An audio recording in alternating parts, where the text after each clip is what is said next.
আসসালামু আলাইকুম, সবাই কেমন আছেন? আজকে আমি বানাবো মুরগির মাংস দিয়ে কাবাব। তো এই কাবাবটা খেতে অনেক ভালো লাগে। তো তার জন্য আমি নিয়ে নিয়েছি মুরগির কিছু বুকের মাংস, আলু আর বুটের ডাল। বুটের ডালটা আমি 2 ঘন্টা আগে ভিজিয়ে রেখেছিলাম। তো আমি একটা ডেকচিতে আলু, বুটের ডাল আর মুরগির মাংসগুলো সিদ্ধ বসিয়ে দিচ্ছি চুলার মধ্যে। তো অল্প একটু লবণ আর একটু হলুদের গুঁড়া দিয়ে আমি ভালোভাবে নেড়ে এগুলো সিদ্ধর জন্য ঢাকনা দিয়ে ঢেকে দিব। তো সিদ্ধ হয়ে গেছে আমার আলু, মুরগির মাংস, সেগুলো তুলে নিচ্ছি। আর যতটুকু পানি আছে সেটা বুটের ডালের সাথে আমি নেড়ে চেড়ে ভালোভাবে শুকিয়ে নেব। পানিটা কিন্তু আমি ফেলে দিব না। ভালোভাবে শুকিয়ে নিয়ে বুটের ডালটা আমি শিলপাটায় বেটে নেব। এটা ব্লেন্ডারেও করা যায়, কিন্তু শিলপাটায় করতে আমার ভালো লাগে আর ডালটাও ঝরঝরা হয়। ব্লেন্ডারে করলে একটু পানি পানি থাকে। তো আমি শিলপাটায় বুটের ডালটা ভালোভাবে বেটে নিয়ে এখন আলুগুলোও ম্যাশ করে নিচ্ছি গ্লাস দিয়ে। আলুগুলো ম্যাশ করা হলে এখানে মুরগির মাংসগুলো আমি ছিঁড়ে ছিঁড়ে দিব। তো এটাও শিলপাটায় বাটা যায়, কিন্তু মুরগির মাংসটা এভাবে দিলে খেতে ভালো লাগে, মুখের মধ্যে মাংসটা লাগে। এই জন্য আমি এটা ছিঁড়ে ছিঁড়ে এভাবে দিচ্ছি। তো এখানে ডালগুলো আমি দিয়ে দিব আর কিছু মশলাও আমি এখানে এখন অ্যাড করব। তো আমি দিয়ে দিচ্ছি আদা রসুন বাটা, পেঁয়াজ কুচি আর 2-3টার মতন কাঁচামরিচ কুচি দিলাম।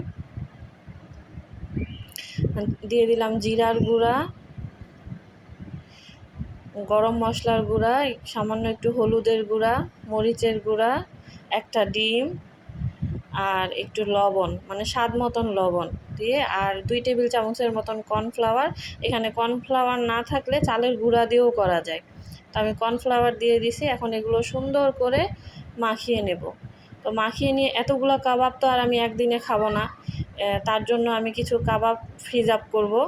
তো এগুলো ভালোভাবে মাখিয়ে নিয়ে তো 2টা প্লেট নিয়েছি আমি এখানে। এই প্লেটের মধ্যে কাবাবগুলো আমি বিভিন্নভাবে শেপ দিয়ে প্লেটের মধ্যে রেখে আমি ফ্রিজে 2 ঘন্টার মতন রেখে দিব। মানে কিছুটা শক্ত হলে তখন আমি এগুলো বের করে আবার বক্সে করে রেখে দিয়ে 2-3 মাস অনায়াসে খাওয়া যায় এই কাবাবগুলো। তো যার যেভাবে খুশি সেভাবেই শেপ দিতে পারেন। আমি ডোনাটের মতো দিছি, গোল বানাইছি, চারকোনাও বানাইছি। তো এই যে এইভাবে আমি প্লেটটা ফ্রিজে ঢুকিয়ে দেব। আর কিছু কাবাব আমি ভেজে নেব খাওয়ার জন্য। তো কাবাবের জন্য তেলটা কিন্তু ভালোভাবে গরম করতে হবে। ভালোভাবে গরম করার পরে চুলার আঁচ কমিয়ে দিতে হবে। দিয়ে তখন কাবাবগুলো দিতে হবে তেলের মধ্যে। তো কাবাবগুলো উল্টিয়ে পাল্টে ভালোভাবে লাল লাল করে ভেজে নিতে হবে। তো ঘন ঘন কিন্তু কাবাবগুলো উল্টিয়ে দিতে হবে। এক সাইড মানে দিয়ে অনেকক্ষণ রেখে দিলাম যে লাল হোক, তারপরে উল্টিয়ে দিব, এভাবে করলে কিন্তু হবে না। কাবাবগুলো ঘন ঘন উল্টিয়ে 2 পাশ সুন্দর করে লাল রং আসা পর্যন্ত ভাজতে হবে। তো এই যে আমার কাবাবগুলো ভাজা শেষ, আমি এখন প্লেটে উঠিয়ে নিচ্ছি। এই কাবাবগুলো সব কিছুর সাথেই খাওয়া যায়, পোলাও, ভাত, এমনিও বিকালে নাস্তা হিসাবে খাওয়া যায়। তো আমার ভিডিওটি যদি ভালো লেগে থাকে অবশ্যই লাইক, কমেন্ট, শেয়ার করবেন।